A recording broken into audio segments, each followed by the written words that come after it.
Science does not have an answer for everything. That's the case for things which are happening in the world right now. And it's also the case for things that happened in the world thousands of years ago. They don't like to talk about it, but there are many ancient sites and structures all over the planet that were built with human hands. But scientists just can't tell us how such remarkable building work was accomplished using the tools available at the time. Let's take a look at some of the most outstanding examples. The Sacsayhuaman complex in Cusco, Peru, was built by the Incas, who were a pre-industrial civilization. We emphasize the phrase pre-industrial because it means that they had no advanced building tools whatsoever. And so building and fitting the 3 stone walls of the site together should have been impossible for them. The gigantic blocks are pressed together so tightly that it would be impossible to pass even a single sheet of paper between them, and yet no mortar or binding agents were used. What we see at the site now may not even represent the full original construction. Some historians believe there was once an even larger fortress standing on top of it. Perhaps most impressively of all, each block appears to have been purpose-built. They're all either square or rectangular, but none of them have the exact same dimensions. It's as if they were precision engineered to fit the exact space they occupy. When the Spanish took control of Cusco and set about building their own structures, they left Sacsayhuaman standing. They must have been either amazed at its complexity, or they simply lacked the means to take it apart. Göbekli Tepe is a historic site so unbelievable that archaeologists had to look at it twice before they realized its real significance. The Turkish temple was already known as an area of archaeological interest when a German team came to take a closer look at it during 1994. And that's when they discovered it was far older than anyone had previously credited for.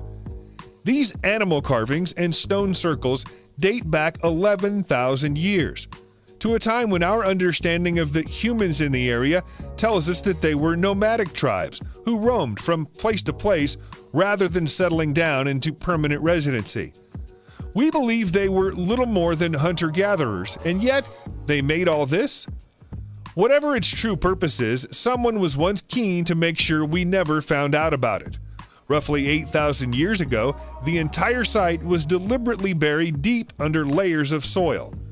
If we accept that Göbekli Tepe has religious or spiritual significance, then it's the oldest temple or temple-like structure anywhere in the world. Scientists have actually tried to explain away the existence of the megaliths at Gornaya Shoria in Siberia. They claim that they're not actually human-made at all, and that nature is responsible for the rock formation we can see at the site today. It's easy to understand why they wouldn't want to recognize it as human-made. Some of these stone blocks are as heavy as 4,000 tons. There's no way ancient humans should have been able to move and engineer them. So why is it that they're so rectangular and intersect so perfectly? Scientists try to tell us that it's all down to millions of years of weathering. But weathering doesn't usually produce 90-degree angles. Nor would it explain the holes that appear in some of the rocks, which look a lot like they were drilled. Those who claim human origins for these megaliths are missing one vital piece of information, though. We have no idea what kind of civilization could have built them. The official story of the Incan ruins at Ollantaytambo in Peru is that they're all that remains of a city built by Emperor Panchakuti during the 15th century. The alternative version is that while there may have been extensive building work performed at the site during the 15th century, there are several signs that much of the stonework and masonry are far older. Panchakuti's alterations and restorations are impressive in their own way, but the older sections of the site have to be seen to be believed. Huge 50-ton blocks of stone were seemingly dragged up mountains and placed perfectly together so they interlocked with no space in between them at all. Even now, after all these years, the surfaces of some of these stones are as smooth as glass. To achieve this effect now, we'd heat up the rock to make it softer and therefore easier to shape and fit together. But how would that have been possible if the site is 12,000 years old, as some claim? The crisscross marks at the Temple of Condor are particularly hard to explain. They look as if they were left by saws, but the people who built Ollantaytambo were allegedly working with nothing more advanced than bronze tools. There's an ancient burial chamber in Mycenae, Greece, which is known as either the Treasury of Atreus or the Tomb of Agamemnon, but neither name is accurate. Both names relate to mythical figures, and the truth is, we have no idea who built this or why, which mighty leader was once buried in it. The Beehive tomb is more than 3,200 years old, and yet it has 120 lintel stone above its doorway, which is 24 feet wide, 15 feet tall, and 4 feet thick. That makes it the largest lintel stone in the world. Although there are other Mycenaean-era tombs in the area which vaguely resemble the Treasury of Atreus, none can rival it for size or grandeur. The whole structure was expertly and delicately carved into the side of a hill, with the interior dome measuring 45 feet tall and having a 42-foot diameter. Nobody would build a larger dome anywhere in the world until the creation of the Pantheon in Rome over 1,000 years later. The structure had to be carefully planned and formulated to avoid collapsing under its own immense weight. And the calculations would be considered difficult now. How anyone managed it 3,200 years ago is unimaginable. Nemrut Dağ in Turkey is said to hold the remains of Antiochus, who was once the ruler of the tiny kingdom of Commagene 2,200 years ago. No evidence of the leader's burial chamber has ever been found at this site, but we have discovered plenty of artifacts that have left the experts scratching their heads. The kingdom lasted only 200 years before the Romans conquered and absorbed it, but its people used that time to create some incredible artistic wonders. Nemrut Dağ, positioned 7,000 feet up Mount Nemrut, is the most remarkable. The whole site is a monument to Antiochus and his rule, which is celebrated in a series of incredibly detailed stone heads that line the route up to the top of the hill. A series of reliefs found both on and around the statue show humans shaking hands, the earliest known examples of the practice ever found. History tells us that Antiochus considered himself a living god, which is fitting because you would almost need the power of a god to build something this elaborate. If you found out a historic site had a name like the Pyramid of the Magician and it didn't have a mysterious story behind it, you'd be a little disappointed. Fortunately, this enormous Mayan monument does. The Step Pyramid, which is known as the Pyramid of the Soothsayer, is one of the most recognizable sites in Uxmal. It's roughly 1,500 years old. At 115 feet tall, it dominates the skyline. Even now, the indigenous Mayan people tell folk tales about how it was built, with a magician god named Itzamna usually credited with its creation.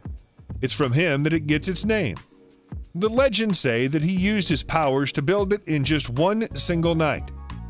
Variations of the story say that a dwarf magician who hatched from an egg created the whole thing after being challenged to build a pyramid in 24 hours under the threat of death from an ancient Uxmal king. The tales are fanciful, but it's not like scientists can give us a better explanation. This whole site is so mysterious that even its original name is lost to the sands of time. The site of Nazca in Peru is already famous for the Nazca Lines. But there's another ancient wonder in the area which is arguably even more impressive, and that's the Puquios. For want of a better phrase, these holes, channels, and reservoirs are aqueducts, and they enabled the Nazca people to store and distribute water in one of the hottest, driest locations imaginable. The existence of the aqueducts may even explain how the civilization was able to survive and thrive here at all. And yet the engineering knowledge that went into building them ought to have been far beyond them. Droughts can last for years in the deserts here, and lesser civilizations perished. But the Nazca somehow knew how to store water away safely for future use. The Puquios didn't just keep the agricultural fields watered, they also supplied drinking water.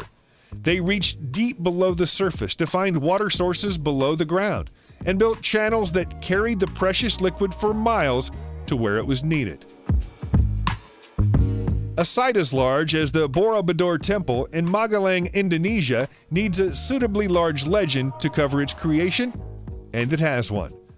It's said that a whole army of monks worked together to build the gigantic 8th century temple site by hand, which, given the fact that it's made up of more than 180,000 cubic feet of lava rock, seems unlikely. It's as ornate as it is massive. There are more than 500 Buddha statues and reliefs that mark the path to the top of the step pyramid site, all of which tell us what life was like during the days of the Buddhist Java. Sadly, they don't tell us why it was suddenly abandoned in the 1300s, after which it stood empty and forgotten for 500 years. There's another mystery on top of that, too. The location is surrounded by active volcanoes, and there's regular seismic activity around it, too. Without anyone to look after it for 5 centuries, it withstood earthquakes and eruptions. Not only do we not understand how Borobudur was built, but we don't understand how it survived. In Sri Lanka, we find another site that scientists will tell you is a natural formation and nothing more. To them, it's a chain of islands and rocks that loosely connect Sri Lanka and the Indian mainland together. To those who suspect it has another origin, it's known as Adam's Bridge. Ancient Hindu tradition says that Vishnu's avatar Rama built the bridge thousands of years ago using an army of monkeys, which sounds unlikely. But there are some experts now coming around to the idea that the natural formation story may not hold true. Records have been uncovered from the medieval era that talk about a path in the area that cut across the sea in the precise location of Adam's Bridge. And satellite imagery has confirmed that there's a filament below the waves that binds Sri Lanka and India together. We can't confirm there was an army of monkeys involved, but we're increasingly sure that someone, or something, built a bridge here. Depending on which translation of the name Damus de Hanash you prefer, it can sound quite lovely or quite terrifying. One version of ancient Sardinian has it as House of Fairies. The other has it as House of Witches. In either case, you can find them all over Sardinia, and they appear to have been used as burial chambers. We've been left to conclude that some of our ancestors were enormous, because there are a few examples of Domus de Hanas which are large enough to bury a giant in. The tradition appears to have started with the San Ciaraco people 5,500 years ago, who often painted bull's horns onto the walls of 3-chambered homes for the dead that they built. As for the people buried in them, they were painted red, then coated with mollusk shells. We know that our ancestors had complex funeral rituals, we just don't understand them very well. We started this video with the Incas and the people who came before them, and we're going to finish with them too. How is it that they were able to cut a square aqueduct into volcanic rock 1,000 feet above sea level 3,500 years ago in Chamiz, Peru? This is clearly the work of an advanced civilization who came before the Incas, but they've left no trace of themselves in the area to help us identify them. Even the name of the site, which is Cumbe Mayo, just means thin river. It doesn't give us any clues about who made the oldest human-built structure in all of South America. The precisely carved aqueduct channels water from melting snow all the way down the mountain to the cities in the dry valleys below. It's a work of ingenuity and makes us wonder whether the stone monks, which are allegedly naturally occurring 60-foot-high volcanic pillars above the aqueduct, are truly natural in origin after all. Subscribe to the channel and turn on notifications, and you will be the first to know when a new video comes out. Thank you for watching, and see you in the next video.